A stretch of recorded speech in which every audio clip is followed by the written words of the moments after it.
Jesus. We may be seated and kindly distribute the elements or naibigay na po. Thank you, Lord. So we want to cut the time. So at this point, kung meron pong nakapasok na wala pa pong communion elements, just raise up your hand so that you will be given a set.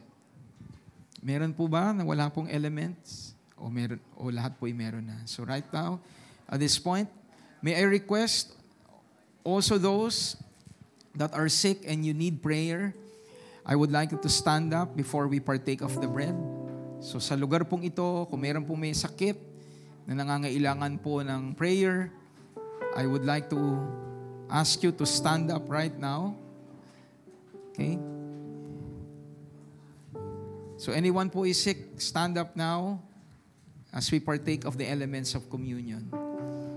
So let us pray to God. Father, we give you glory and we give you praise that as we partake, Lord God, of the elements of communion, starting with the bread, naniniwala kami, Panginoon, na kinuha nyo na ang lahat ng karamdaman ng bawat isa. At sa lahat po ng tumayo, Panginoon, they believe, God, that you have included their sickness and disease at the cross. So there is no reason for anyone who is standing to remain sick because you took them all away, Lord. And anyone also who is seated, what you give is not just divine healing, but also divine health. Let your people remain to be protected against any sin, any sickness. And we know, Lord, that you have covered them all at the cross. So thank you so much for the freedom, for the strength, at sa strength na binibigay po ninyo, we can serve you. We can truly offer to you ourselves in complete surrender. We bless you and we honor you in Jesus Christ's name. Amen. So let's all partake by faith.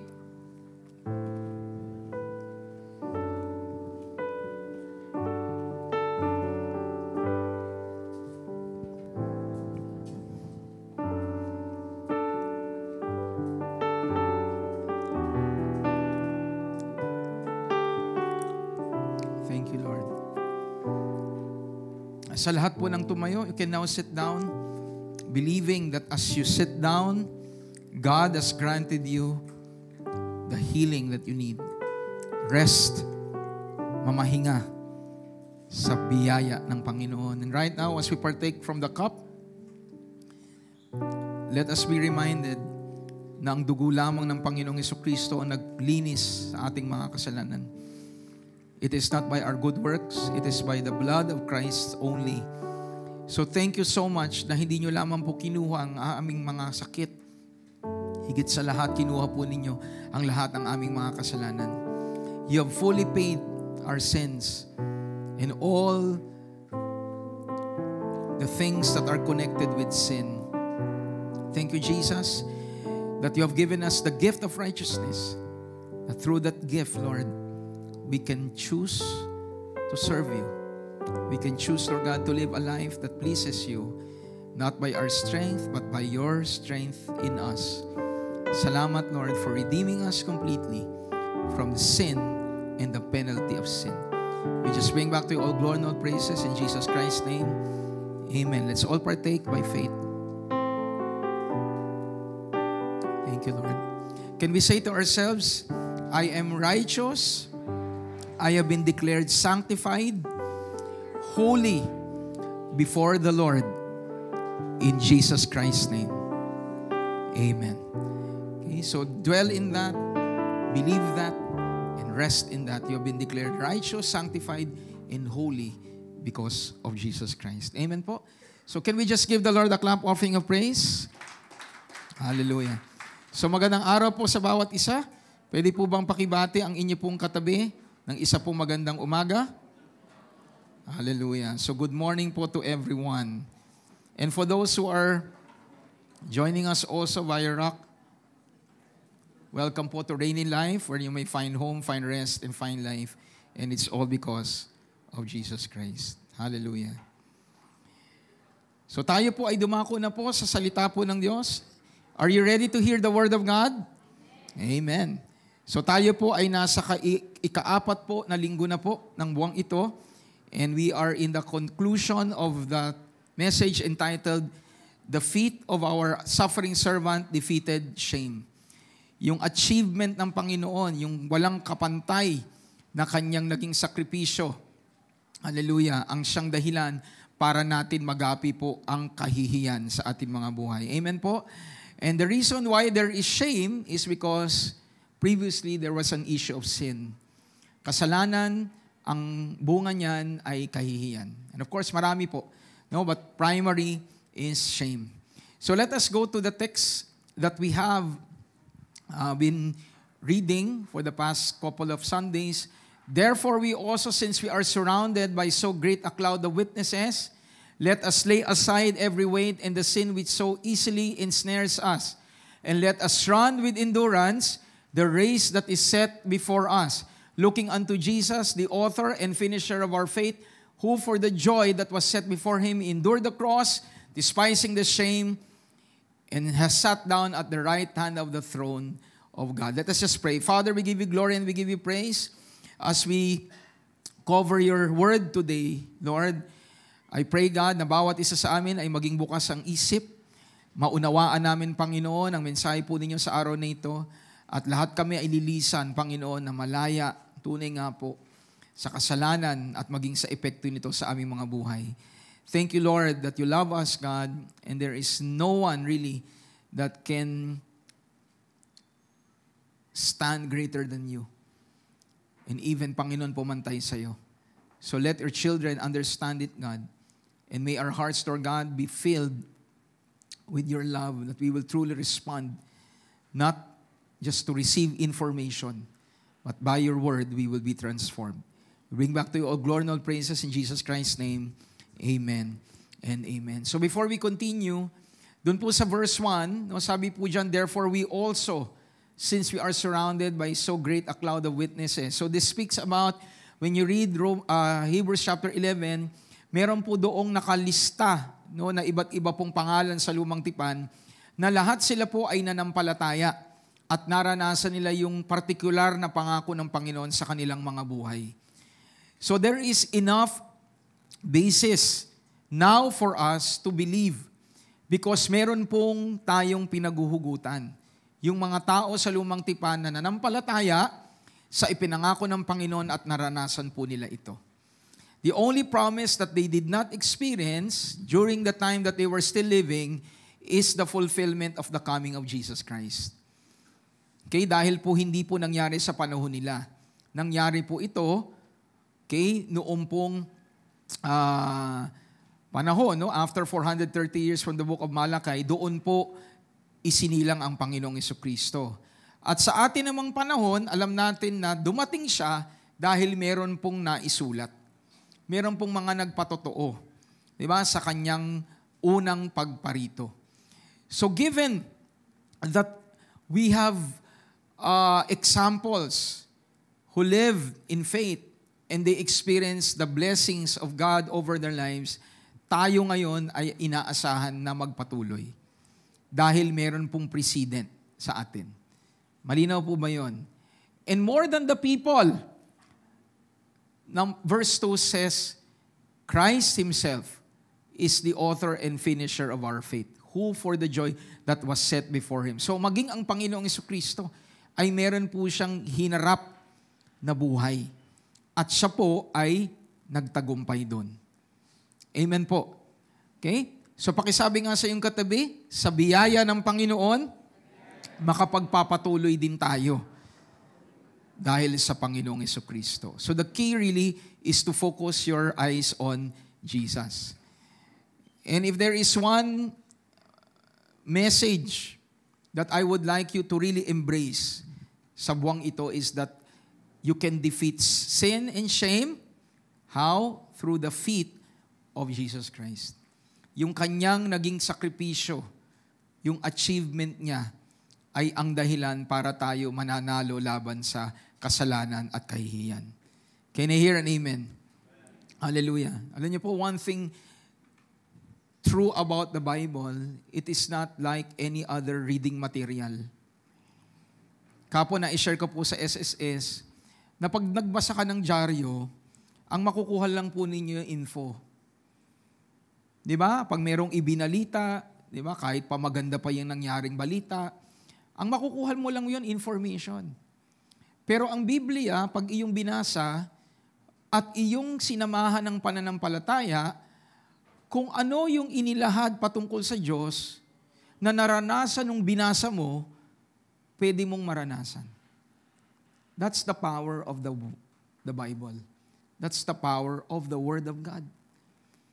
Hindi tayo nagbabasa lamang, kagaya ng Hebrews chapter 11 na nagtagumpay sila. Hindi tayo basta nagagalak, ay salamat, nagtagumpay sila. Hindi po doon natatapos. Kung hindi nakikita natin na nagtagumpay sila, ang sabi sa talata o kabanatang 12, tayo din ay makapagpapatuloy kagaya nila. At kung naranasan nila yung biyaya, dahil sa kanilang pananampalataya sa Panginoon, kayo din, tayo din, makakaranas ng ipinangako ng Diyos sa atin. That is the power of the gospel. This is the power of the Scripture, the Word of God. This is not for simply information. Kaya po nakakalungkot pag tayo po ay mag-aaral ng Biblia at meron tayong nalaman, pero darating ang linggo, ganun pa rin. It should change you. If you came here burdened, if you came here confused, nung pong Friday, napakaganda po na naging simpleng paalala ng Panginoon patungkol sa panalangin. Praying releases you from confusion. When you pray, you don't know what to do. May sakit ka. You don't know what to do. Meron kang pangangailangang material. You don't know what to do. Nangyayari, nagkakagulo sa pamilya mo. You don't know how to address that. What should you do? You pray. And by praying to God, sabi ng Panginoon sa 1 Peter, He cares for you. So after mo manalangin, dapat mawala yung kabalisahan. Naintindihan po ba natin? Nawawala yung bigat. Kasi tumatayo tayo sa pangako ng ating Panginoon. So ngayon, ano pong pinag-aaralan natin? Na napagtagumpayan ni Jesucristo ang kahihiyan at kasalanan. At kung siya ay nasa buhay natin, kung haharapin natin ang kasalanan, kung haharapin natin ang kahihiyan, we will endure it. We will experience it being addressed in our lives. Because Christ, who lives in us, overcame both sin and shame. Klaro po ba yun? So matatapos na po ang buwan.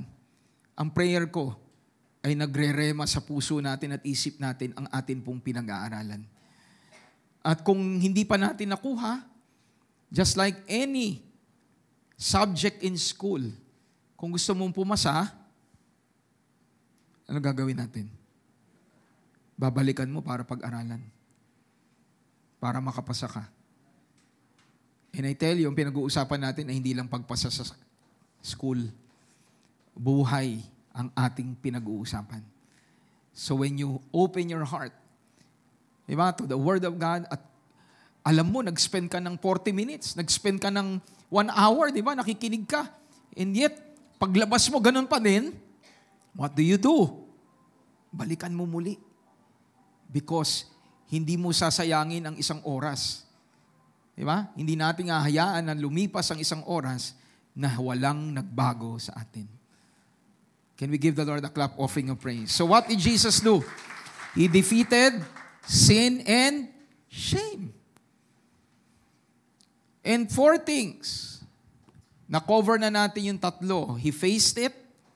Hinarap niya. He endured it. He addressed it. And today, we will cover that Jesus Christ trampled sin and shame. Niyurakan niya ito.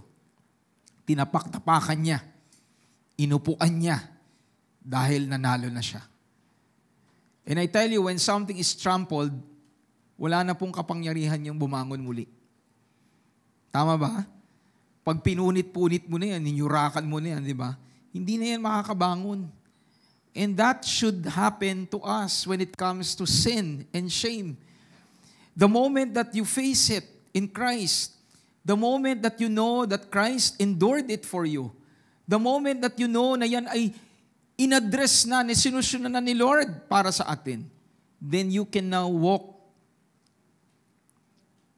in complete faith that that particular circumstance will no longer affect you because Jesus Christ has trampled it for everyone. Amen po. Hallelujah. So today we'll cover trampled it. Sabi nga natin, Jesus trampled over sin and shame.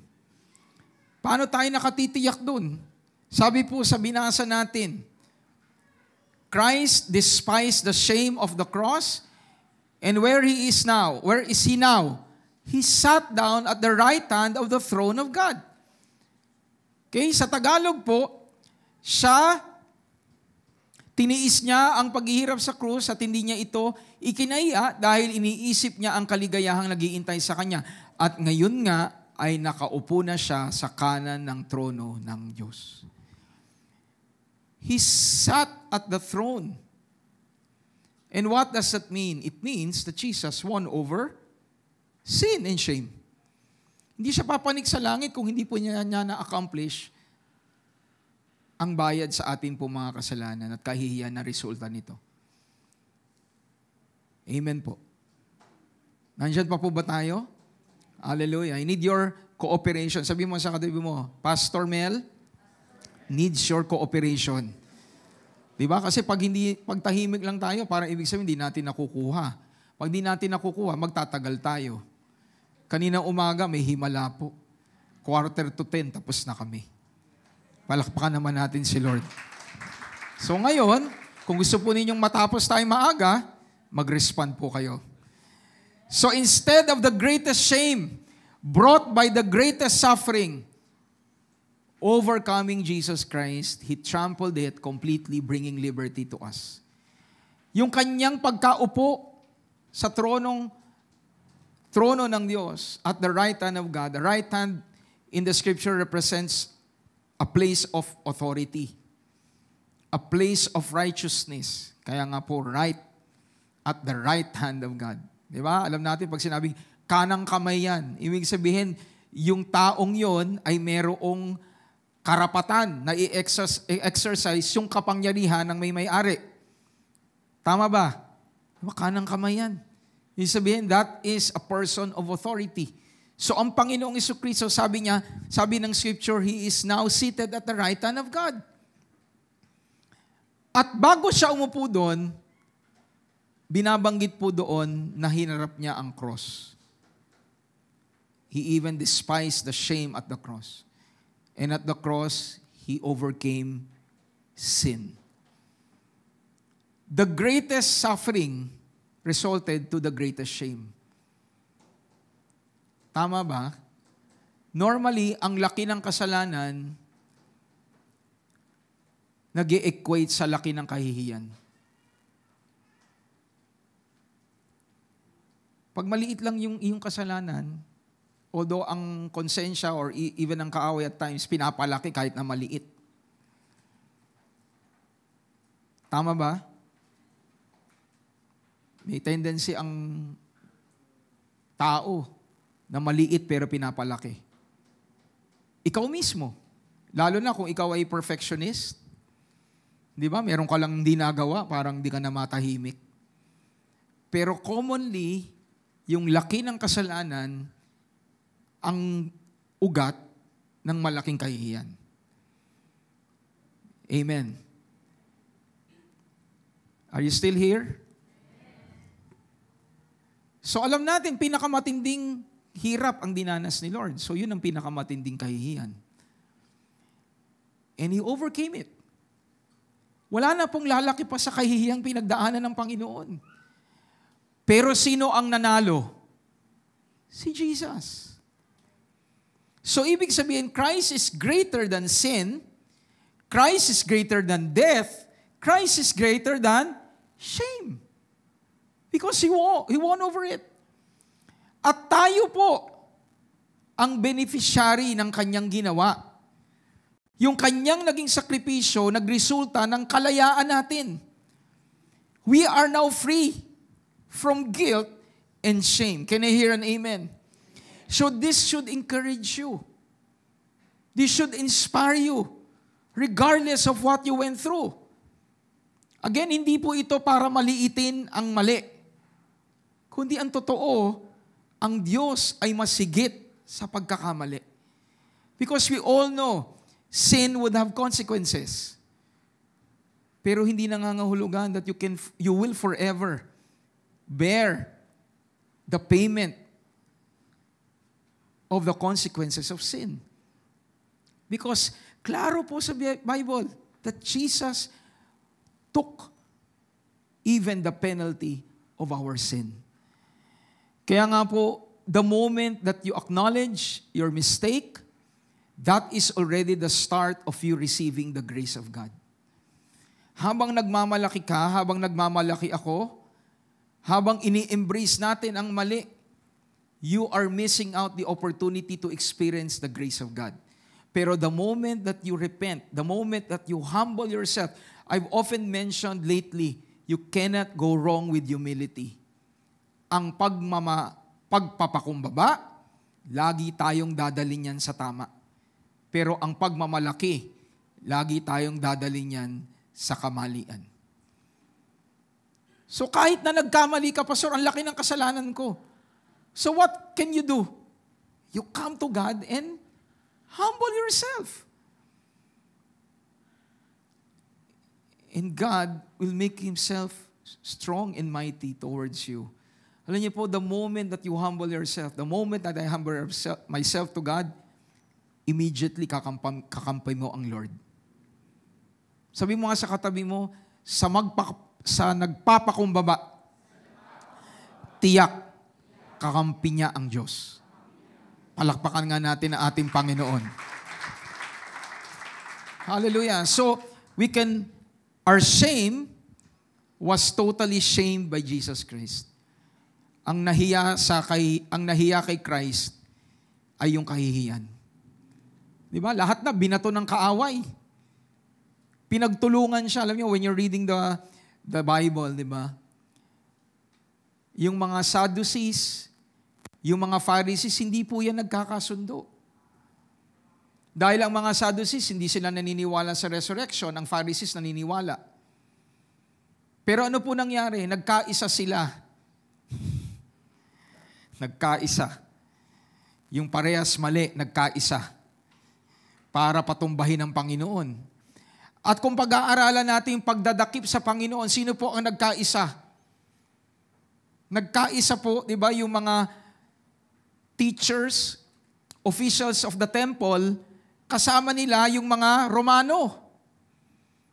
Sila'y nagkaisa again. Para kanino? Para sa Panginoon. At pagbabasahin natin, and alam ko, binasa nyo na.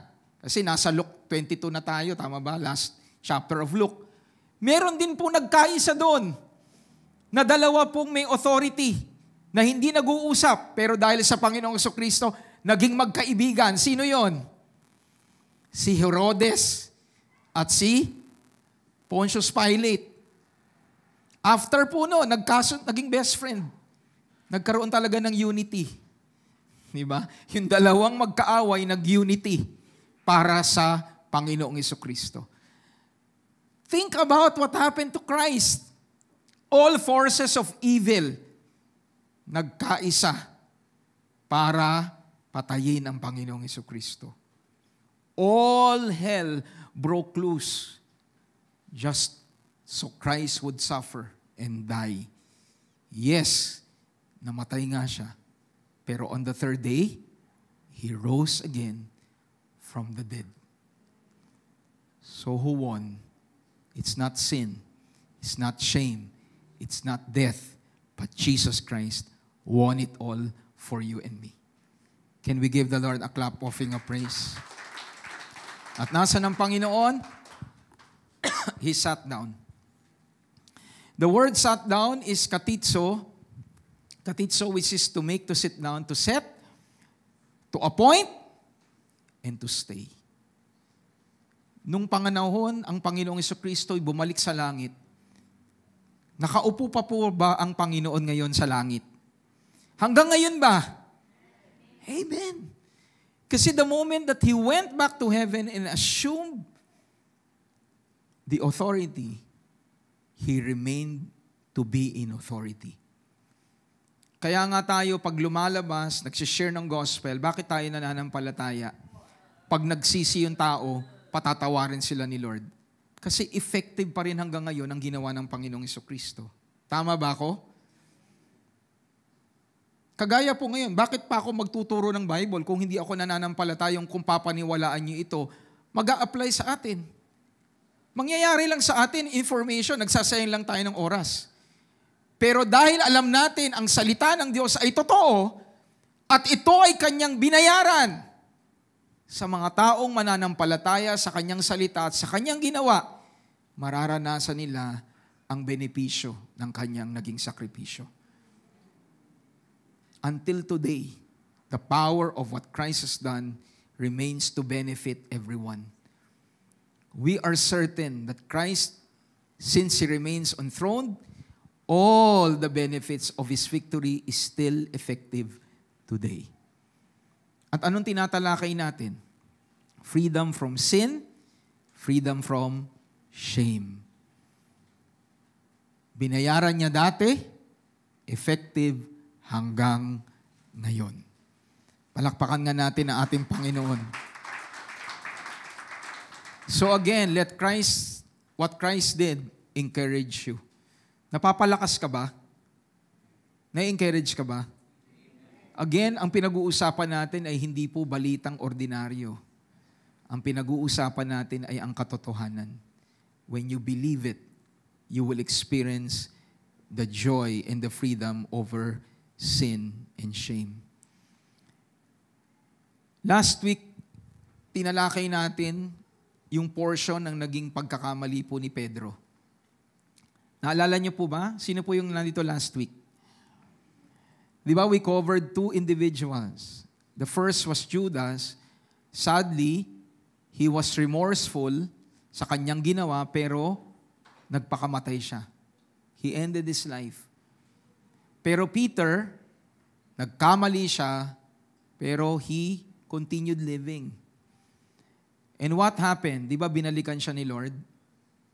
Tama ba? Di ba kinover natin last week yun? Binalikan siya ng Panginoon. At anong sabi ni Lord sa kanya? Feed my sheep, feed my lamb, tend my sheep. Meaning, alagaan mo ang aking mga tupa. Tanong ko po sa inyo, this is a powerful reminder to me personally. Bakit po nagawa na sabihin ng Panginoon kay Pedro, basically saying to Peter, continue. Take care of my sheep. Yan ang pagkatawag ko sa iyo, magpatuloy ka. Sa tingin po ninyo, bakit merong pong kapangyarihan o may karapatan ng Panginoon sabihin yan kay Pedro? Bakit po kaya? Why do you think Jesus can say to Peter, feed my lamb, feed my sheep, tend my lamb, tend my sheep? Bakit? Ano po ang dahilan? Sabi kanina nung iba kasi siya ang anak ng Diyos. Yes, to a certain degree. Pero hindi lang yon. Alam niyo po kung bakit? Kasi sa krus ng Kalbaryo, binayaran na ni Jesus Christ yung pagkakamali ni Pedro.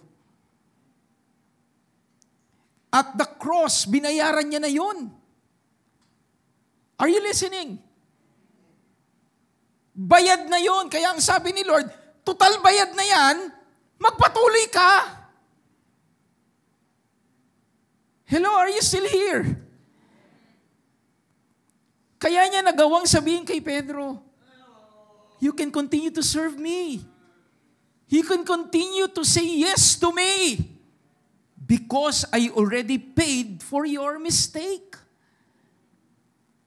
And that is the same word that God is releasing to everyone here today. Marami pong tao, they cannot continue to serve God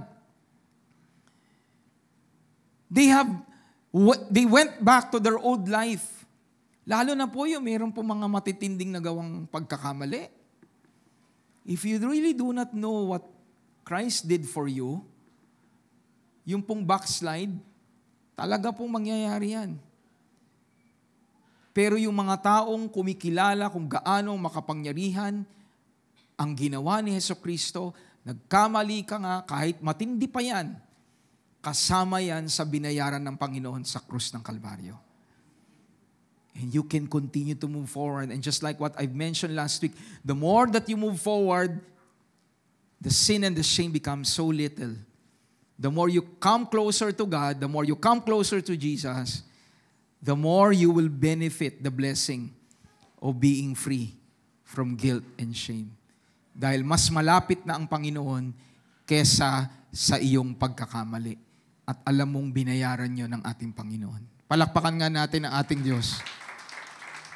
So pakisabi sa iyong katabi, binayaran na ng Panginoon, tinapos na ng Panginoon, ang iyong mga kasalanan, at ang kahihiyan, nakakabit nito. I was talking to someone before, and I mentioned this. The moment that you know that Christ has forgiven you, that is the moment that you will truly begin to reap the blessing of God's miracle in your life. Kasi alam mo nasa harapan ng Diyos, nilinis ka. Amen? Kahit pa nga yung mga consequences ng iyong ginawa, gagamitin na yun ni Lord para sa kanyang kadakilaan. Again, this is not to take your mistakes lightly. Hindi po ito para sabihin, okay lang, magkamali na lang tayo na magkamali. Kasi ang tunay naman pong mananampalataya will be experiencing that sense of conviction na mali yung ginawa niya. Tama ba? Pero I tell you, you need to guard yourself.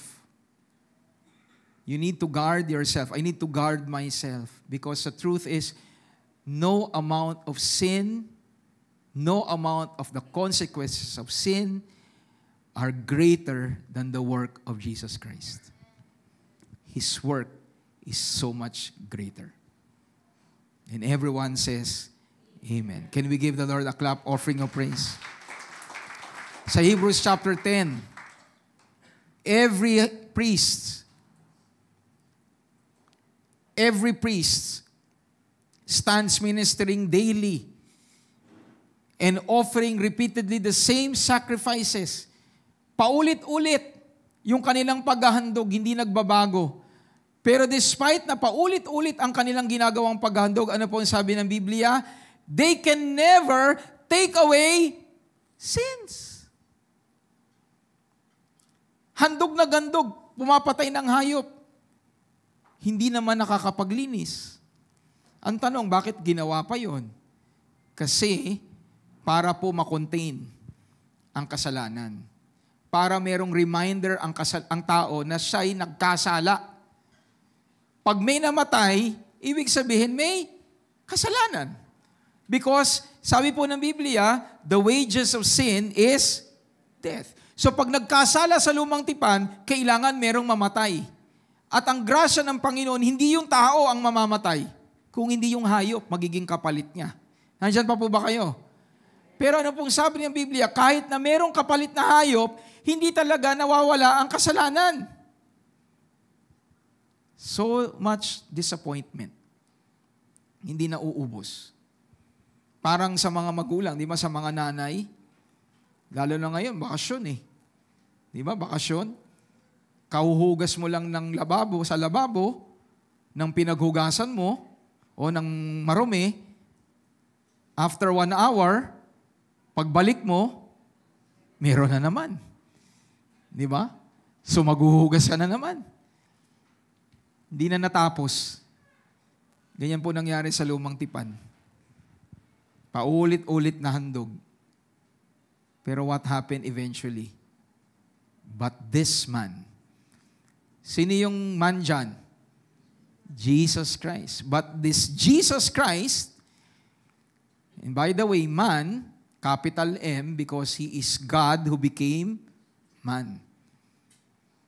After He had offered how many sacrifice? How many? One. One sacrifice for sins forever. He now sat down at the right hand of God. From that time, waiting till His enemies are made His footstool. For by, how many? Again, verse 14. How many? One. Sabi nga natin, one. One offering, He has now perfected forever those who are being sanctified. Only by one offering, people are now declared to be perfected. Ito pong verse 14 speaks about the standing of a believer. Spiritually, meaning in our spirit. Kasi ang tao binubuo po ng tatlo. Spirit, soul, and body, katawan. Yung binabanggit dyan, for by one offering, He has perfected forever. Ang isang mananampalataya na nagtiwala sa Panginoon, that person who has faith in Christ, sa harapan ng Diyos, that person is perfected forever. Tignan mo nga yung katabi mo. Tanungin mo siya, Christian ka ba? So, anong sagot niya? Is he a Christian? If he is a Christian, the standing that Christian has before God is a perfect position. Pastor, paano masasabing perfect? Kahapon nga lang, nag-alala ko. Yun nga lang, isang araw, meron akong nasabing hindi ko dapat sinabi sa asawa ko. Tapos sasabihin natin, perfect. When it comes to your spirit, you are perfect. But when it comes to your ways, there are instances that you are still being sanctified. Malinaw ba yun? Kaya po yung mga statement, ako po, I was reminded by God by this. Kasi madalas naririnig natin, di ba? Tao lang ako eh. Di ako perfect. Kung ikaw ay ordinaryong tao at wala kay Kristo, hindi ka pa perfect spiritually. Kung wala si Jesus sa'yo. Pero kung si Christ ay nasa iyo, you are perfected. Kasi kung meron pong kulang sa'yo, bakit ka papapasukin ni Lord sa langit? Why would God even allow you to enter heaven if there is something missing in you? Are you listening? Pastor, saan ang gagaling yung nasabi kong hindi ko dapat? Yung nagawa kong hindi ko dapat gawin? Saan galing yun? Yun po ay nasa laman pa. Pero the moment that you continue to know the power of what Christ has done for you, Romans chapter 12, be transformed by the renewing of your mind. Yung kaluluwa natin, kailangang manampalataya kung sino na tayo sa ating espiritu. At pag yun ay niyakap natin, makikita natin ang ating mga katawan na ginagawa kung ano yung nakalulugod sa Diyos. So the issue really is to know in your mind and you believe it. And the more that you accept that in your life, the more that you will walk according to who you are now in Christ Jesus. And that is the gospel. Bakit nabalikan ni Jesus Christ si Peter? Napakalaking pagkakamali nun. Why would God even allow Peter to serve Him? Nandyan pa po ba tayo? Gusto niyo pong matagal pang lesson? Amen? Nandyan pa po ba kayo? Why would Jesus Christ able to say that to Peter? Because in the sight of God, that sin has been paid for.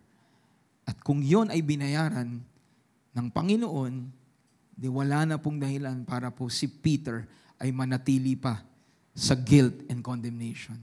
Because that sin has already been paid by Jesus Christ. Can we give the Lord a clap offering of praise? So pag tayo nagsasabi na hindi pa ako perfect, sa ating mga Kristiyano, lalo na under the grace and mentality po of the new covenant, dagdagan natin. Sabihin natin, my ways at times are not yet perfect. Yung laman mo, minsan yun ang nangmamayani. Pero hindi ibig sabihin nagkamali ka, si Lord, iniwang ka na. Hindi nangangahulugan si Lord, nilayuan ka na. Amen. Hallelujah. Naniniwala ba talaga kayo doon? I don't know about you, but that gives me guarantee that even in the point of weakness, nasa tabi ko ang Diyos. Think about it. I don't know kung hindi kayo magkakaroon ng kapayapaan doon. Ang religion would say, pag nagkamali ka, lumalayo ang Diyos sa'yo. Kaya walang humpay. Walang humpay na paggawa ng mabuti. Walang humpay na pagbabayad ng kasalanan. Thinking na paggawa mo ng mabuti, yun ang magiging dahilan para ang Diyos kahit papaano matuwa sa'yo. That is religion. Pero ang Christianity is different. Christianity, when you sin, it reminds you that in Christ Jesus, your sins are forgiven.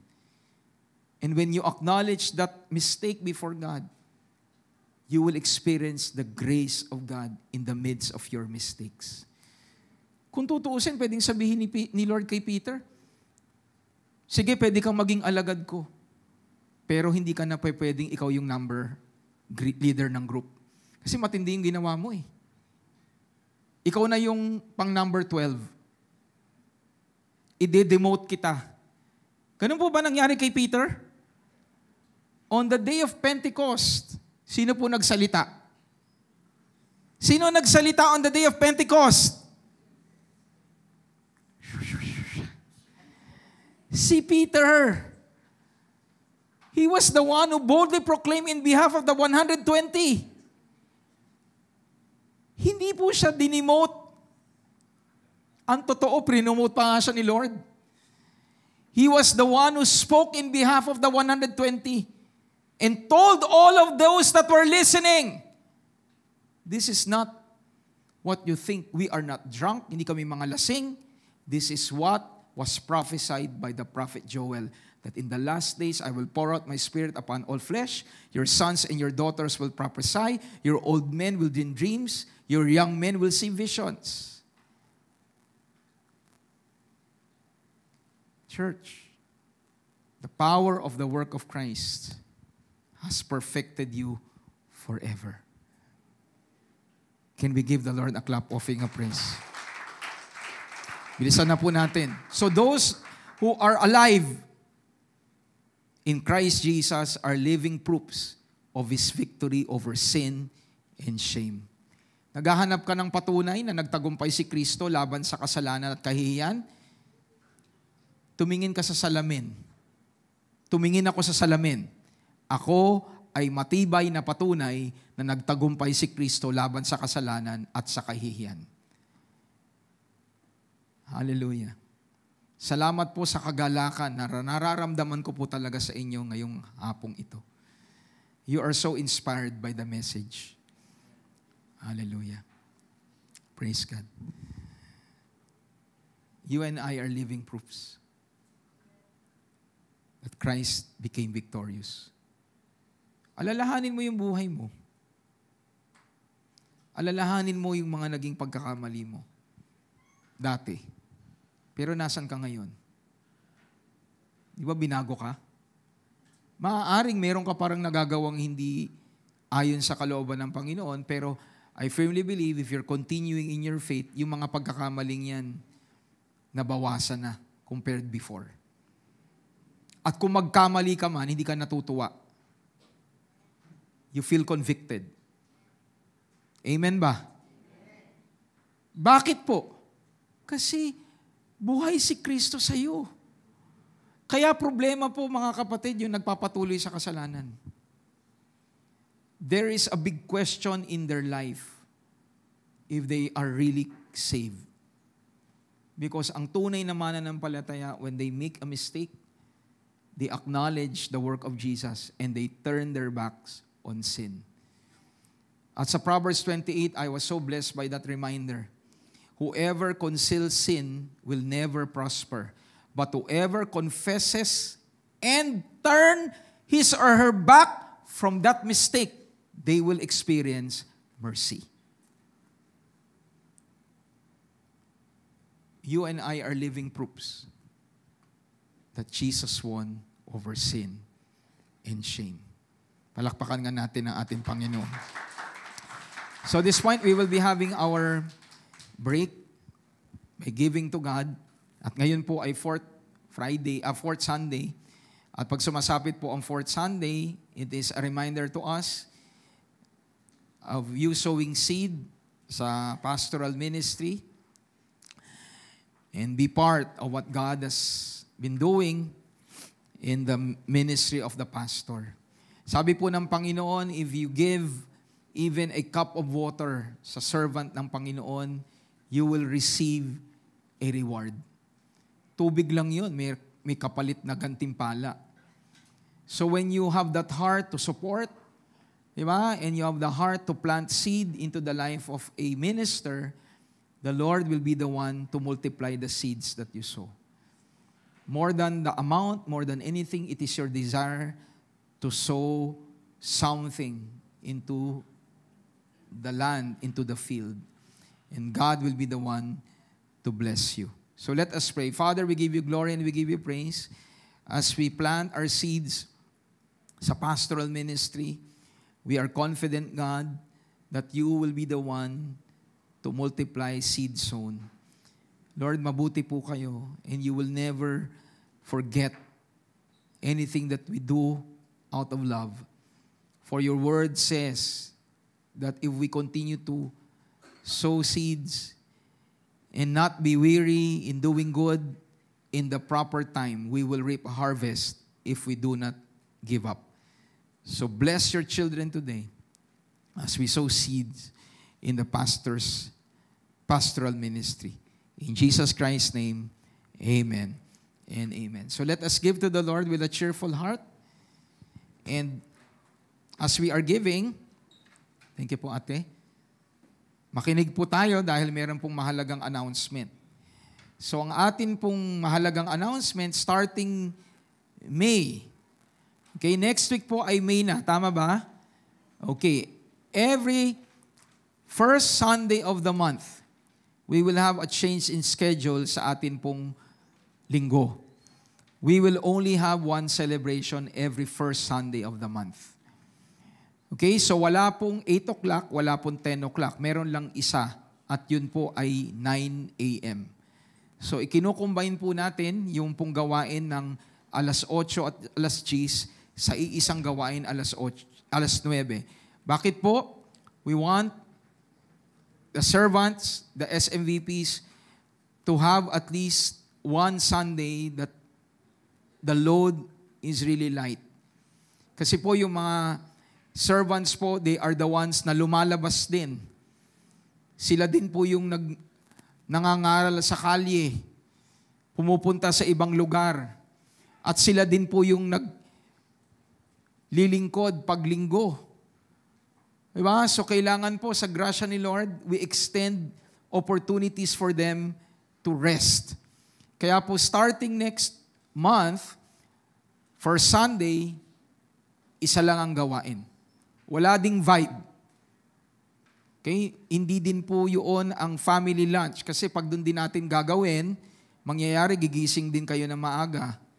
So, hindi magiging extended ang inyong tulog. Kaya po, every first Sunday, Isang gawain lang. Pati ang kitchen, sina Ate Regeline makakapagpahinga. Ano?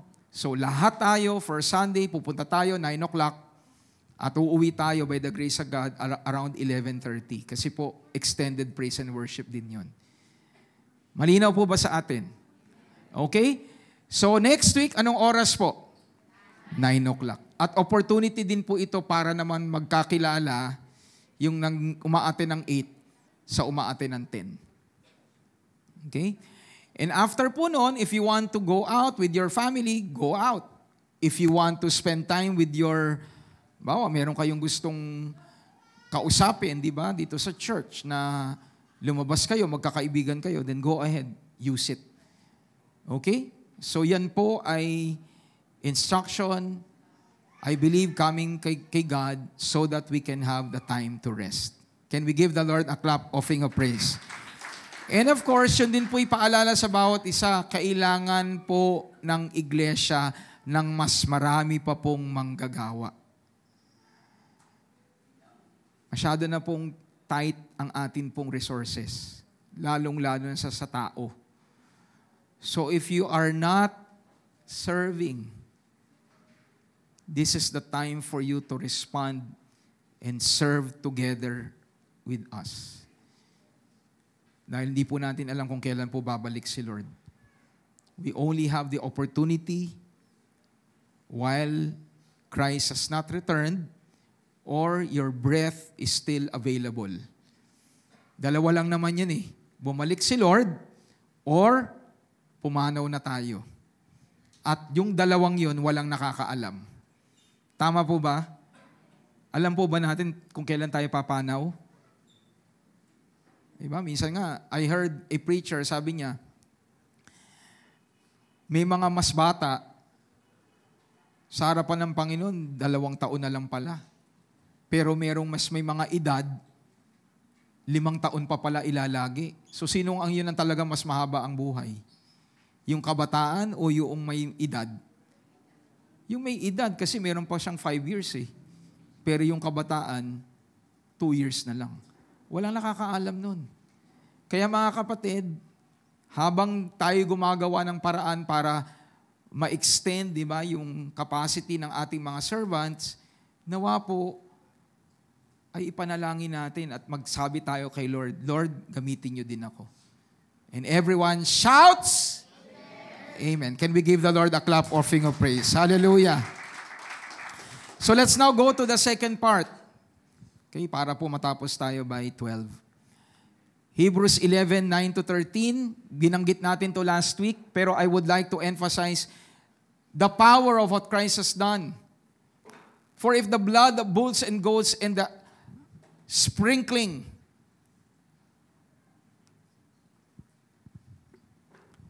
the blood of bulls and goats and the ashes of a heifer and sprinkling the unclean sanctifies for the purification of the flesh. Sa lumang tipan, ang naa-address lang po yung panglabas. Purification of the flesh. But in verse 14, ano po sabi?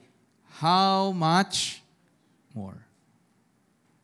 How much more shall the blood of Jesus Christ, who through the eternal Spirit offered Himself without spot, cleanse your conscience. Sabi nga natin, conscience. From dead works to serve the living God. So ano po ang ina-address ng dugo ni Hesukristo? Hindi lang po panglabas. Ang in-address niya, conscience. Kaninang umaga po sa huddle, sabi po ni Brother John, sabi niya, ang kaaway pinapaalala sa atin yung mga kamalian natin, yung mga pagkakamali natin. To a certain degree, it might be possible, pero that doesn't apply always to all people. Because kung ang kaaway lagi ang nagpapaalala sa iyo, ibig sabihin sa lahat ng dako, nandun si Satanas. Hindi po siya ganon. He is not omnipresent. Pakisabi nga sa katabi mo, si Satanas ay hindi omnipresent. So nangangahulugan na wag sa lahat ng panahon si Satanas ang sinisisi. Di ba? Huwag nating laging ikabit sa kanya. At isa sa mga bagay na minsan pinagkakaakala natin si Satanas ay yung gawa ng iyong konsensya. Ang umuusig sa'yo, yung konsensya mo. Andiyan ba kayo? What is bothering you is not the enemy. I'm not saying na hindi niya kayang gawin yon or maaaring nasa position ka ngayon that you are being thrown by indeed evil spirits ng thoughts mo. Pero more than that, meron pong isang problema sa lahat ng tao. At yun ang gawa ng konsensya. Are you listening po?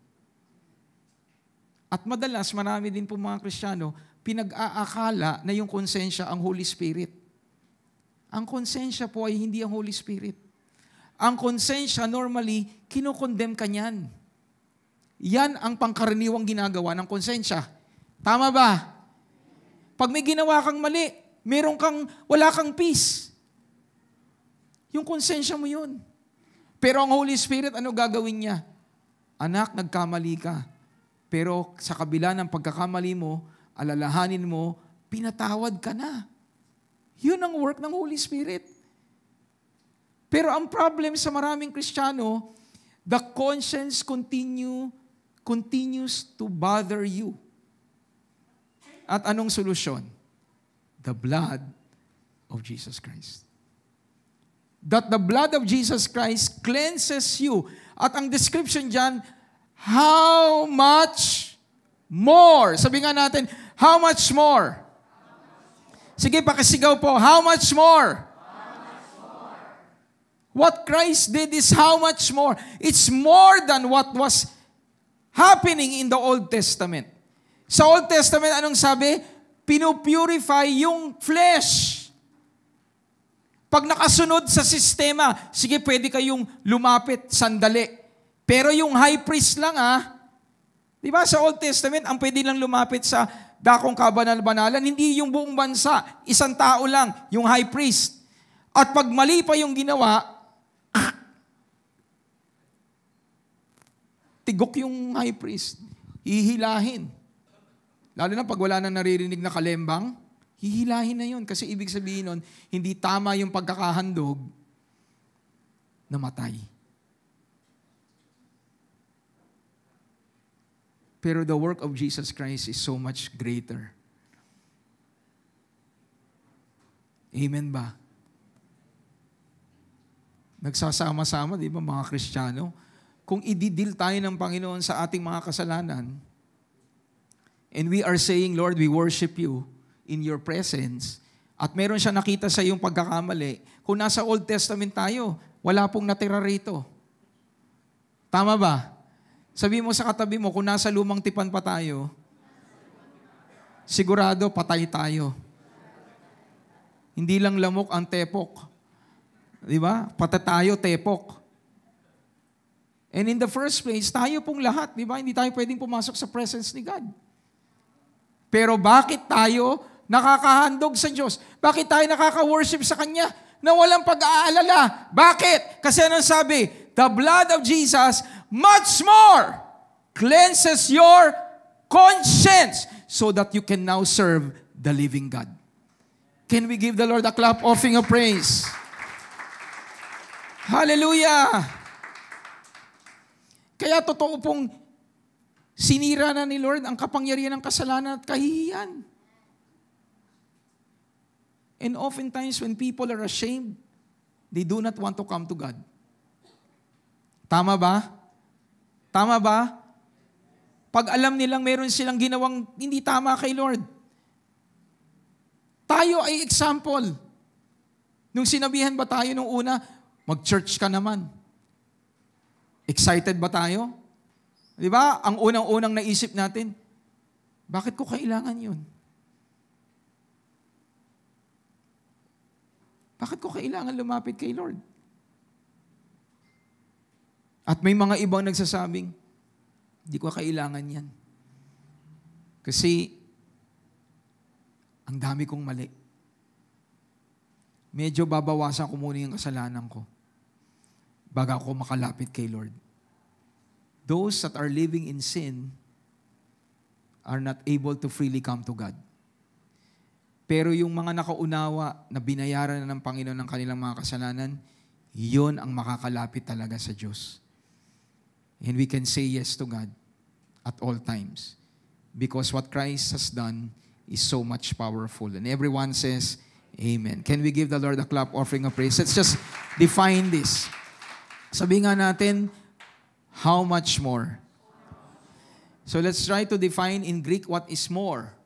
The word more is malon, which is more or rather. So itong word na ito, ginagamit siya in a word to compare. So how much more? Sa Old Testament, may paghahandog ng hayop. Nalilinis ang flesh. Panglabas para sila makaprepare. Pero ang sabi ng Biblia, the work of Christ is more than what they were able to offer. So the word there is more than, and it also means better. What Christ did is better. Sabi nga natin, what Christ did for me is better. It refers to what is better as compared to what is merely good. Sa lumang tipan, kahit papaano nakakalapit pa rin ng tao. Pero hindi yun ang ultimate goal ni Lord. Not for people to have something that is good. He wants the best for everyone. He wants you to be able to come to Him without guilt. Amen. Hello, are you still here? He wants you to come without guilt. He wants you to come without any burden on your shoulder.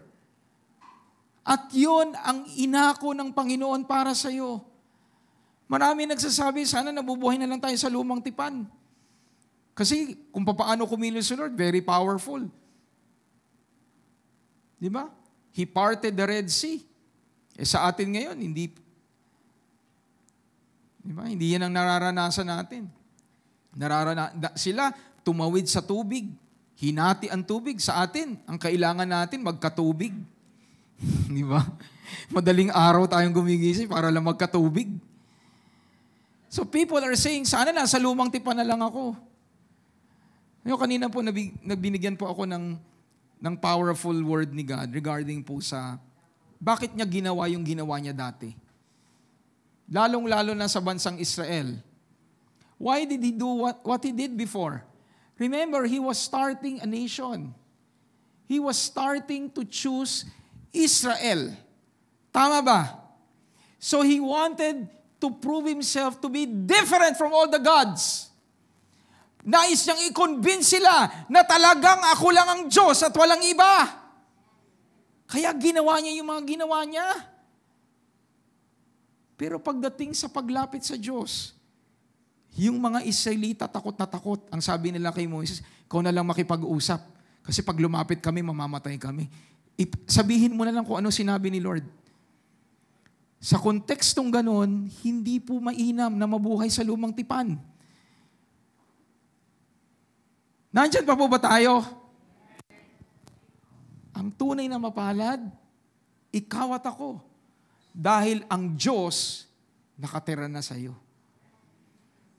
Palakpakan nga natin ang ating Panginoon.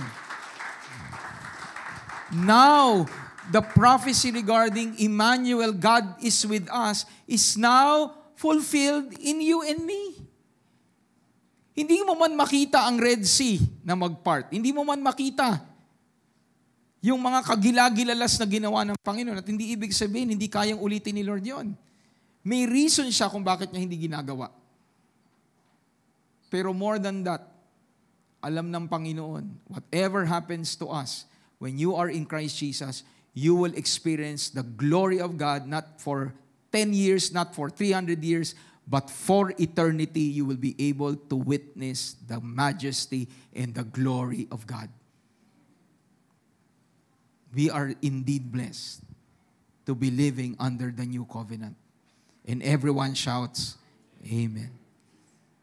That is why, as we are about to end, what Christ has done is totally greater than what was temporarily done in the past. Sino naniniwala na ang temporary can never be the same level as the permanent? Tama ba? Kanina, binigay kong example, di ba? Kahit na gaano pa kayo kasaya, kagaya po namin ni Pia, alam ko masayang-masaya siya dati. Nung kami po'y mag-boyfriend and girlfriend pa. Although kami po'y 6 months lang, after nun ay, nag-propose na siya. Hindi, nag-propose na ako. Di ba? Mabilis. I came back from Singapore, tapos after po nun, nagpaalam na kami kina Mami Ofi. Alam ko, to a certain degree, medyo nagulat si na Mami nun. Wala silang kaalam-alam. Pero that was already the conviction of God sa amin, so we got married. So kahit na po yung mga ilang buwan na kami po ay may relationship, hindi po pwedeng pantayan ang saya nung kami ikinasal. Andyan pa po ba kayo? O yung iba'y nagsisisi? Di ba? Buti pa na mag-boyfriend-girlfriend tayo. Di ba? Binibilan mo ko ng ganito. Pero ngayong mag-asawa na tayo, na-choknut, di mo ko binibilan. Di ba? Do you get the point? Nothing temporary can be the same as what is permanent. Let's go to, for example, you purchased a car via loan.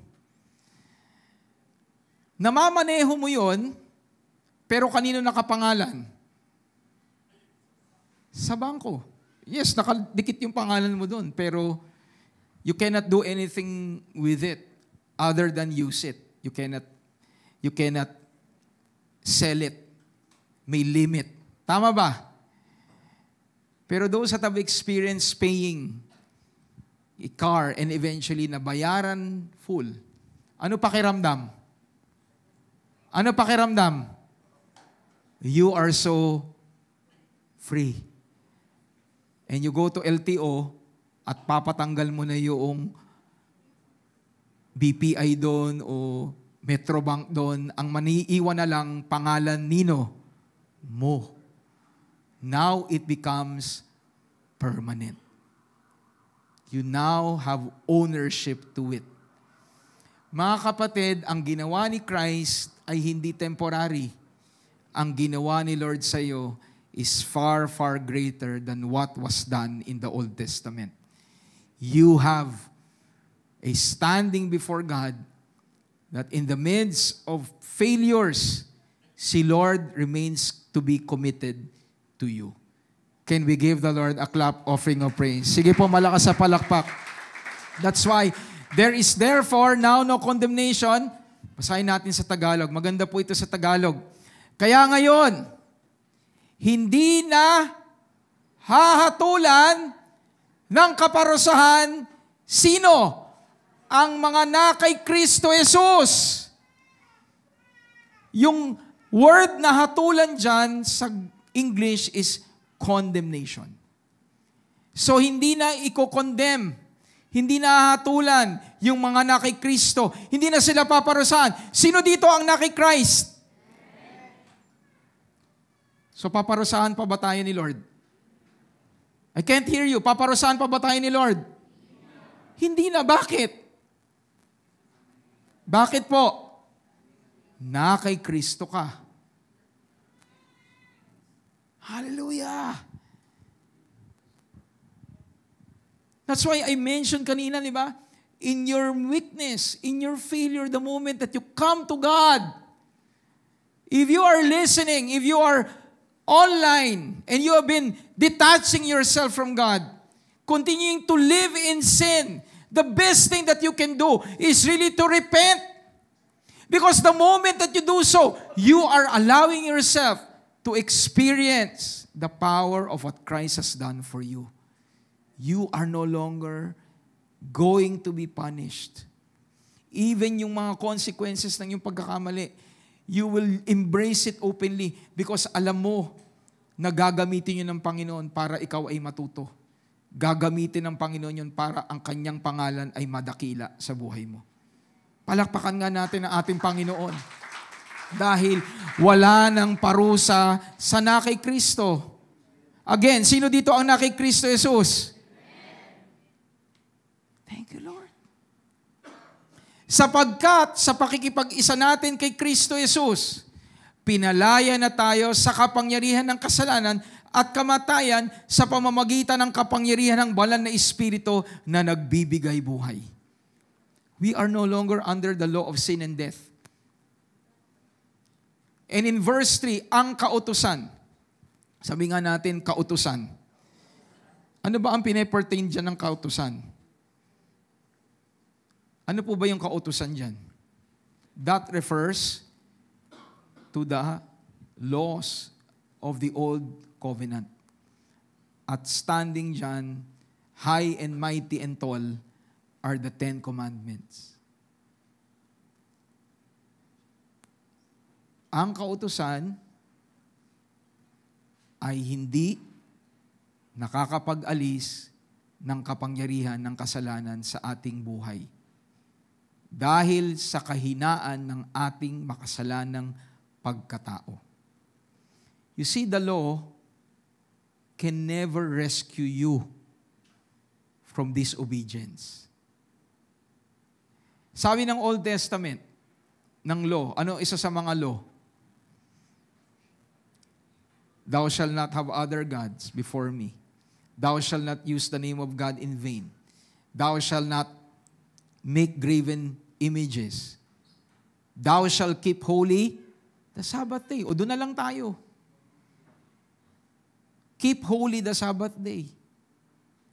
Nung inutos ni Lord yon, rest. Lahat ba ng tao namamahinga pag linggo?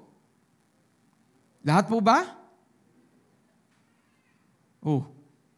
Inutos yun, pero hindi natin ginagawa. Ano po ang sabi doon? Thou shalt not lie. Huwag mag-chismis. Thou shalt not bear false witness against your neighbor. Nung inutos yun ni Lord, nahinto po ba ang chismis? Nahinto ba? Oh. Sabi, huwag mangunguha ng hindi sa'yo. Nahinto ba? Nahinto ba nung binigay yung 10 Commandments? Kasi hindi po kaya ng utos na auhin ang tao sa kasalanan. At ito'y dapat nating maunawaan. Hindi po sa dami ng batas tayo'y mababago. Tanging ang dugo ni Kristo ang makakapagbangon sa iyo. Tanging ang dugo lamang ni Kristo ang makapagbabago sa atin. Palakpakan nga natin ang ating Panginoon. Sige po, malakas sa palakpak para sa Kanya.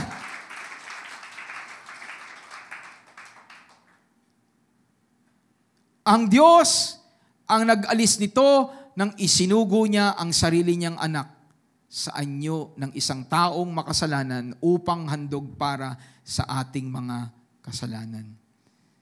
At sa kanyang pagiging tao, pertaining to Jesus, tinapos na ng Diyos ang alin?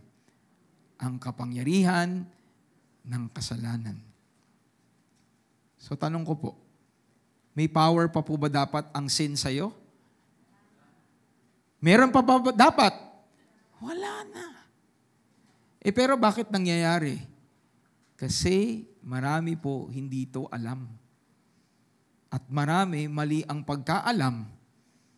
At may mga iba naman hindi naniniwala. Pero sa taong magtitiwala sa ginawa ng Panginoon, klarong-klaro, wala nang kapangyarihan ng kasalanan sa buhay mo. So instead of you saying yes to sin, you will now say to righteousness. You will no longer embrace darkness, but you will now embrace the light of God. Can we give the Lord a clap offering of praise? Ginawa ito ng Diyos para ito ng Diyos para ang ipinatutupad ng kautusan ay matupad nating mga namumuhay sa patnubay ng banal na Espiritu at hindi na ayon sa ating makasalanang pagkatao.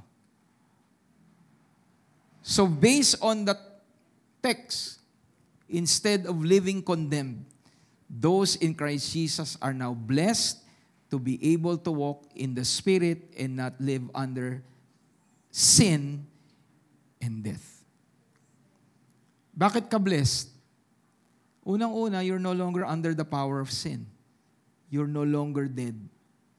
Pakisabi nga sa katabi mo, hindi ka napatay dahil kay Kristo Jesus. At sabi nga ni Lord, di ba, ang sino mang buhay ay hindi na mamamatay. And He was referring to spiritual life. Anyone who is spiritually living will no longer die. Hallelujah. Di ba ang tao gusto pong mabahaba buhay? Sino po dito ang gustong maikli buhay? Pakitaas kamay. Di ba lahat na nga ginagawa ng tao para humaba buhay? Mga kapatid, kahit na anong pang gawin natin para humaba ang buhay natin, physically, may limits yan. Pero meron pong pag-asa spiritually. At yon ay dahil sa ginawa ni Kristo Jesus. Tayong lahat na nasa Panginoon ay wala na sa kapangyarihan ng kasalanan, wala na sa kapangyarihan ng kamatayan. And everyone shouts, Amen. Can we give the Lord a clap offering of praise? Hallelujah. So again, pakisabi nga sa iyong katabi, you are blessed because you are now living in the Spirit and not under sin and death. Wow. What grace. At lahat yan nangyari dahil kay Kristo Jesus. Wala tayong kinontribute dyan. It's all because of Christ. And what we can do now is really to trust the Lord. Last 2 slides. Palakpakan naman natin si Lord. Bakit? 2 slides na lang, Pastor. Let's define condemnation. Ano ibig sabihin ng condemnation? Katakrima. The word condemnation, katakrima, is penalty. Sabihin nga natin penalty. So the word condemnation is penalty. So basahin natin sa English para po maipalitan natin. There is therefore now no condemnation. At anong ibig sabihin ng condemnation? Penalty. So sabi dyan, there is therefore now no penalty to those who are in Christ Jesus. You no longer need to pay any penalty. Ang sarap kaya, di ba? Tama ba? Nahuli ka ng pulis. Dapat may penalty kang babayaran, pero anong ginawa ng pulis? Naawa sa'yo at sabi ng pulis, hindi ka na magbabayad. Di ba? Sa hindi po rehistrado or, di ba, paso na yung registration, magkano po ang bayad? Pag nahuli. Parang 10, tama? 10 pa, kala ko nga 5 eh. Di ba? Nahuli ka. Nakita. Ako, hindi pa updated. Magbabayad ako ng 10,000. Kaya po sa mga hindi pa po updated ng kanilang registration, no, magbayad na kayo. Narinig niyo na po si Pastor Mel. Pero assuming ganun nangyari, may sumita sa'yo. Tapos naawa. Sabi mo kasi, pasensya na po, nakaligtaan ko lang po, pero ako po'y umaatin dyan sa Reign in Life.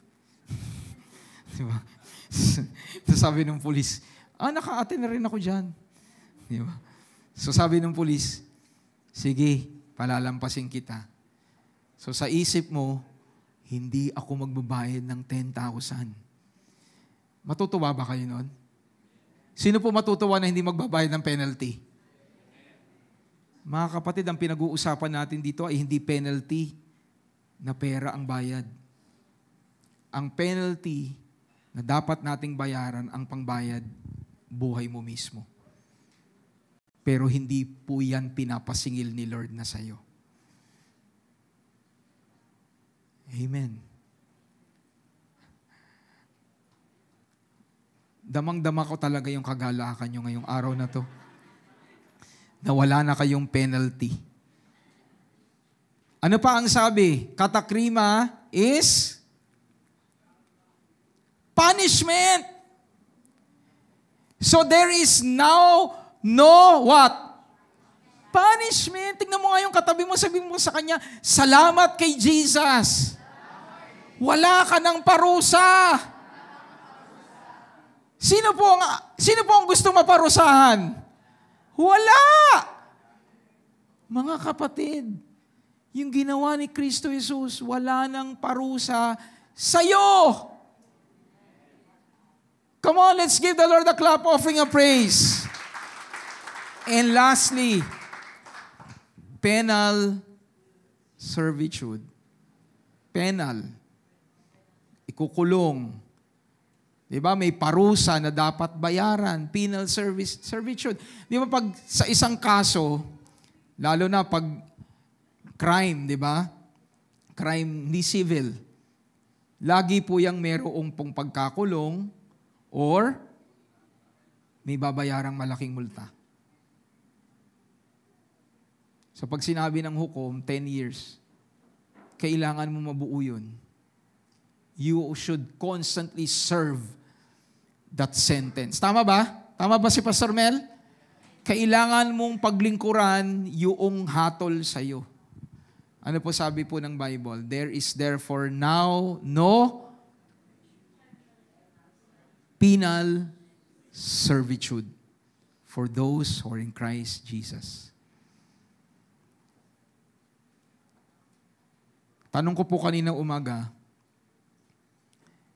and this is the sad fact of life. Yung pong mga na-convict, nag-serve, lumaya, madali po ba silang makahanap ng trabaho? Because there was a sentence over them. Kung tutuusin, nabayaran na yun eh.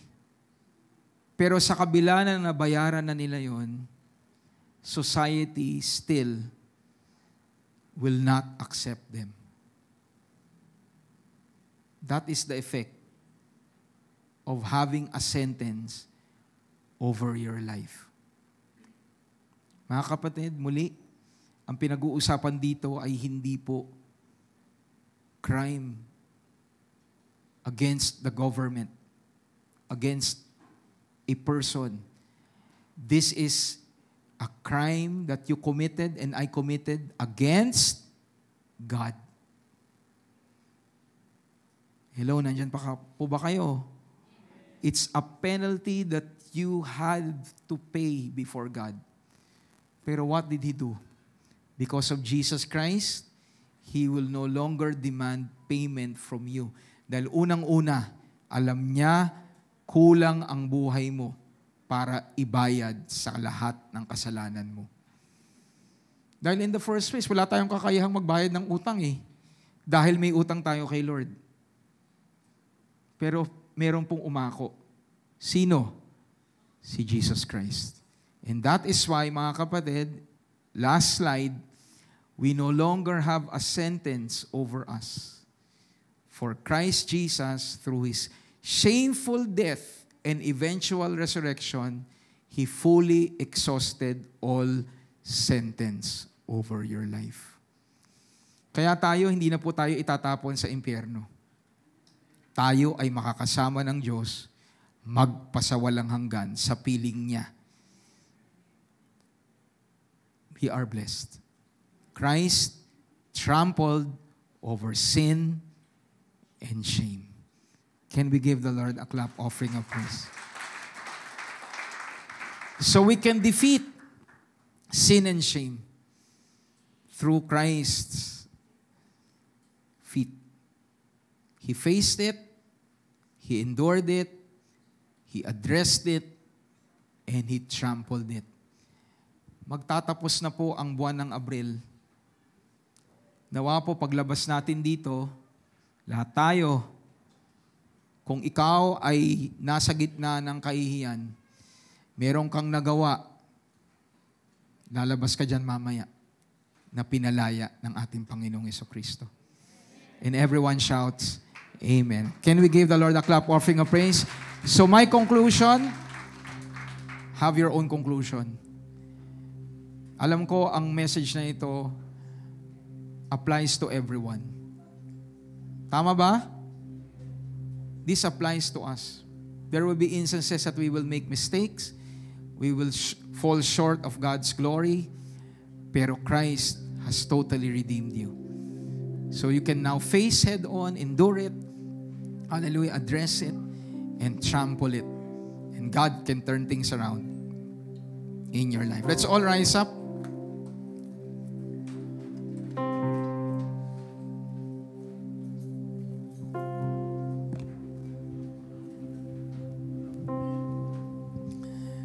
Thank you, Jesus, for your grace and your mercy.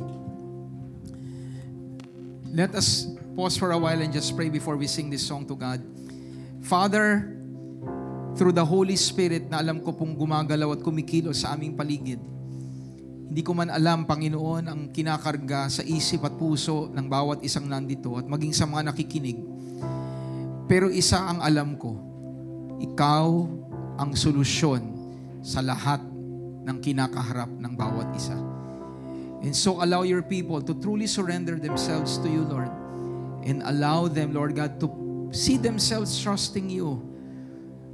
Ang totoo, there are things that we cannot overturn. There are things, Lord, that we cannot no longer reverse on our own. But with you on our side, nagsisimula yon for reminding your people that guilt and shame no longer have any power over us. So let your Holy Spirit speak to everyone today, and may we fully embrace ang kapatawaran ng Panginoon at ang grasya niya sa aming mga buhay. Dahil alam ko ang nais mo, kagaya ni Pedro, makapagpatuloy kami sa paglilingkod sa inyo. Magpatuloy kami na ikaw ay kilalanin sa buhay namin, na gamitin mo ang buhay namin upang maging daluyan ng pagpapala. So thank you, Lord, for the freedom today. And as we sing, we will sing with conviction in our hearts that what we're singing is the truth. The truth and nothing but the truth. Thank you, Jesus. Thank you, Lord. How great the chasm that lay between us, how high the mountain I could not climb. In desperation I turned to heaven and spoke your name into the night. Then through the darkness, your loving kindness tore through the shadows of my soul. The work is finished, the end is written. Oh, Jesus Christ, my living hope.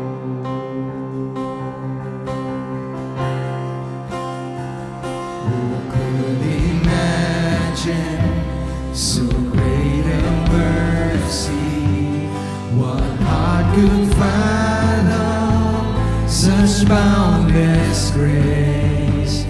The God of ages stand down from glory to wear my sin and bear my shame. The cross has spoken, I am forgiven. The King of Kings calls me his own. Beautiful Savior, I'm yours forever. Jesus Christ, my living hope. everyone. And hallelujah, praise the one who set me free. Hallelujah, death has lost its grip on me. You have broken every chain.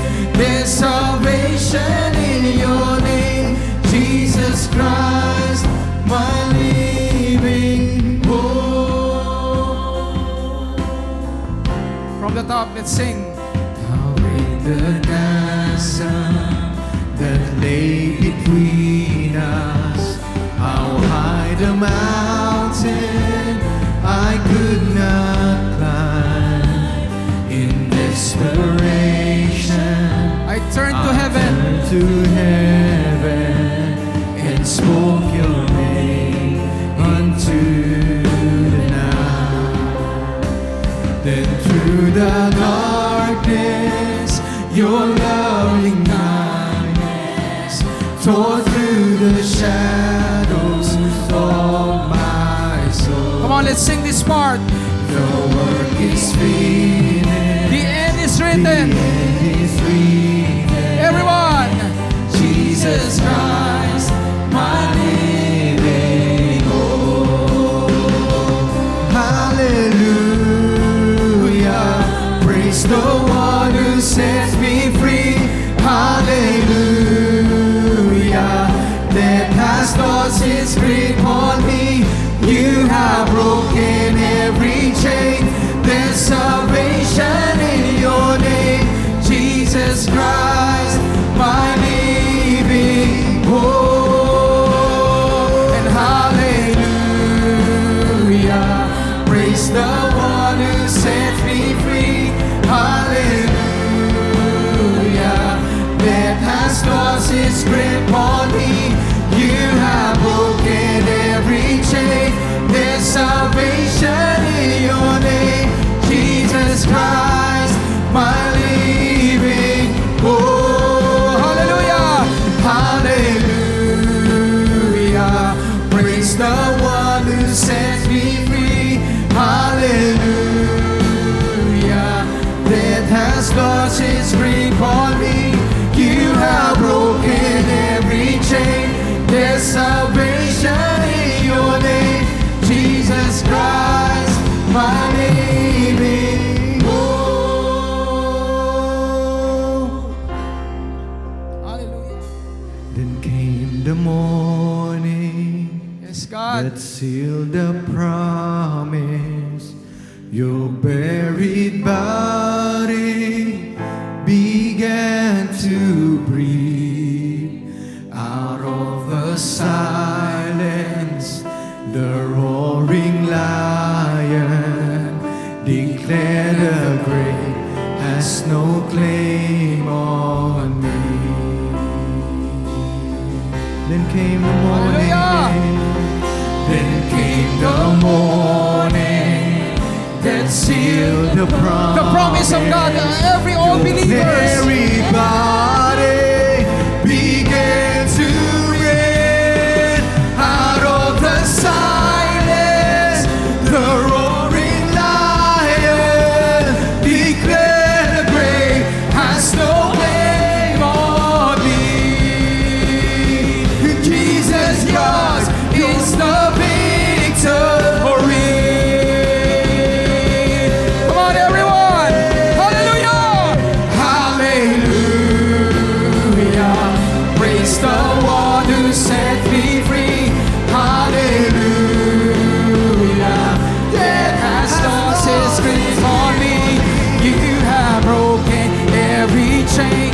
There's salvation in your name, Jesus Christ, my living hope.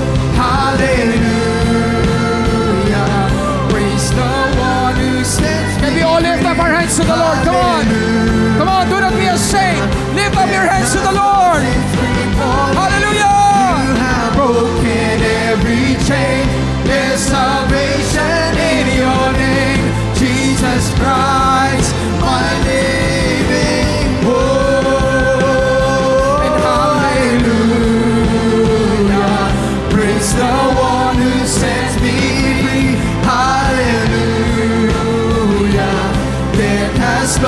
its grip on me. You have broken every chain. There's salvation in your name, Jesus Christ, my living hope. Jesus Christ, my living hope. Jesus Christ, you're my living hope.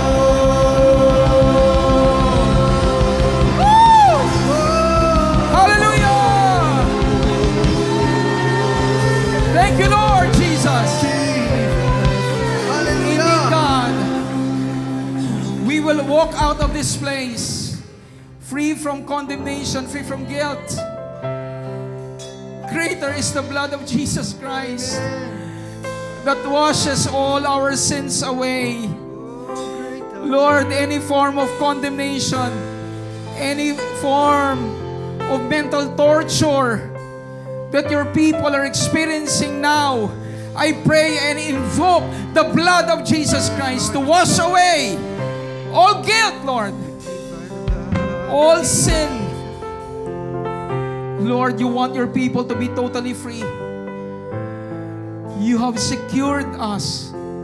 You paid for all of our sins. And that's why we can say yes to you.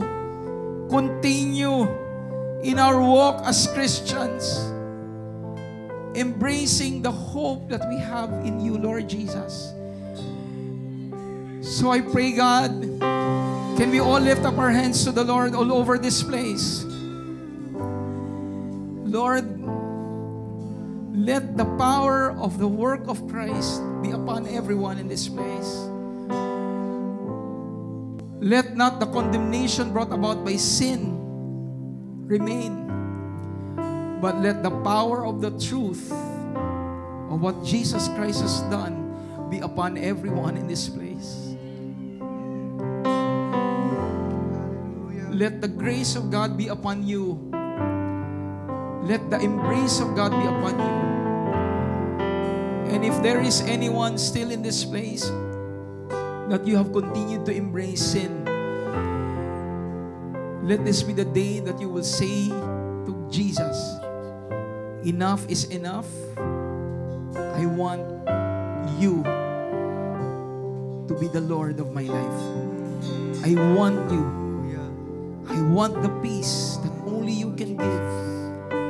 If you're listening today, you're online, and you know that you are not right with God, the mercy of God is available for you. So receive it from God. And for those that are here, you know that you're doing what is right before God, but still you're living in guilt, and you're saying na hanggang dito na lang ang buhay ko, hanggang dito na lang ang pwede kong maranasan sa Diyos. Sa oras na ito, I am releasing the peace of God over your life, and I declare the faith in your life to believe that God's plan will happen over your life. God's perfect plan will come to pass in your life. The best is yet to come for all believers in this place. For those that are in Christ Jesus, let me release this word to you. The best is yet to come in your life. Embrace it. You're qualified, not because of what you have done. Because of Jesus Christ, you are qualified to experience the good life in your family, in ministry, in your career, whatever it is, both material and spiritual. God has qualified you in Christ Jesus our Savior.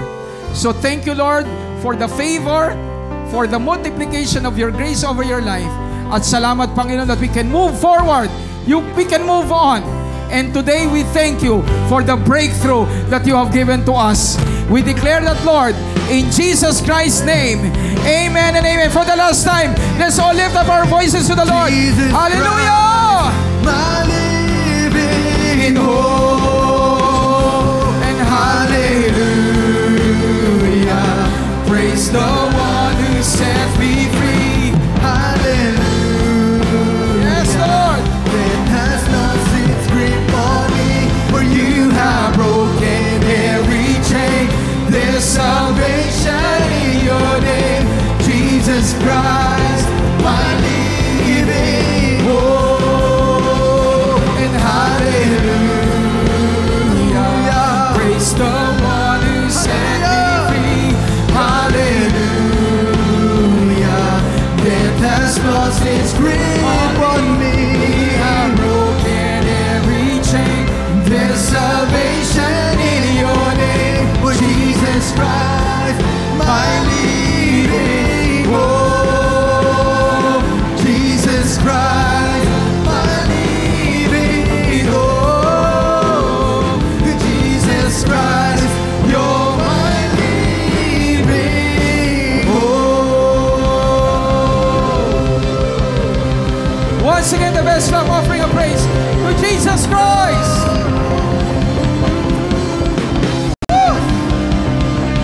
Thank you, Lord. Thank you, Jesus. Can we all lift up our hands towards God? The Lord bless you and keep you. All kids, you can come here in front. The Lord bless you and keep you.